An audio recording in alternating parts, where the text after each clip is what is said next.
Right, in the mathematical world of which I was very much non-existent, QED, was the very thing that was required to be shown. We used to say it was quite easily done. Maths was never quite easily done for me. So this is for my very good friend Jeremy, who is also a mathematical genius, as it so happens. So this is called the very thing it was required to be shown. I like birds more than books. A young Edward Thomas thinks, scribbling it in bad Latin on the flyleaf of an algebra book. A chaffinch chuckles. Fink, fink, fink, it urges in a regional accent. Fringilla colibs, Edward addresses it. Shell apple, spink, blue cap. The bird disowns its names, content with being itself and itself only. It looks as if it has just stepped out of the 15th century illuminated manuscript, the Shelburne Missal. A caterpillar skeletizing a leaf. Breakfast, methinks.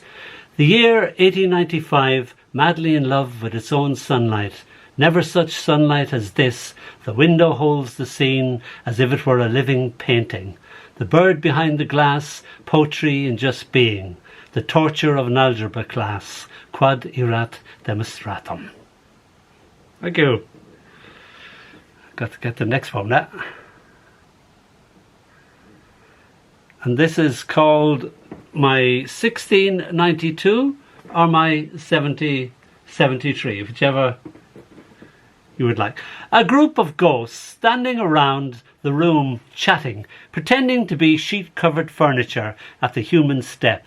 The human pops his head in, seeing only sheet-covered furniture. The ghosts hold their breath. The human shivers, his echoing down the hall. I hate it when they do that, said a young ghost. An old ghost who had pretended to be a sofa smiled. Oh, you get used to that. I find the living tend to drain one's energy somewhat, remarked an even older ghost. Outside, a car took itself off. The ghosts all visibly relaxed. The chit-chat resumed. Now, I consider 1692 to be my finest haunting. Oh, no, no, dear, remarks the ghost's wife. Your 1773 was so much your best. Outside, the car has returned. The ghost hunters pile out. Let's see, what have we done? Oh, there's another one for Jeremy, so I'll let's do this one for Jeremy. Just is. Birds again. A bird sings the morning into being. The sky itself seems to emerge note by note from its tiny throat, as if it sings sunlight. A bud opens, colouring the air with the scent of itself. The grass laughs with delight in all its thousand green voices. My naked feet stepping through its words. A flock of dandelions alights about my toes. Sunlight becomes the world. I am the here and now, it announces. Seasons, greetings, saps rises without a second thought. It just is. A feather flutters as I watch time pass among the garden trees, wondering what bird owned this, balanced upon my palm. It takes to the air as if it were the bird itself, a feathered fractal.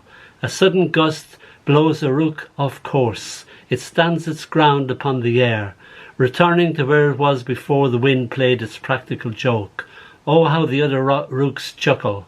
A cloud does an impression of Merlin the magician, then in time impersonates itself being a cloud again. A lark skates upon a sky as if it were the bluest, thinnest ice, that it may fall through into some other dimension. A butterfly half drunk on flight, pretending to be a flower flying. A willow bows to me, I bow to it, humbled by its grandeur. I the least needed here. All this would happen without my mind, my eyes given the privilege of such seeing.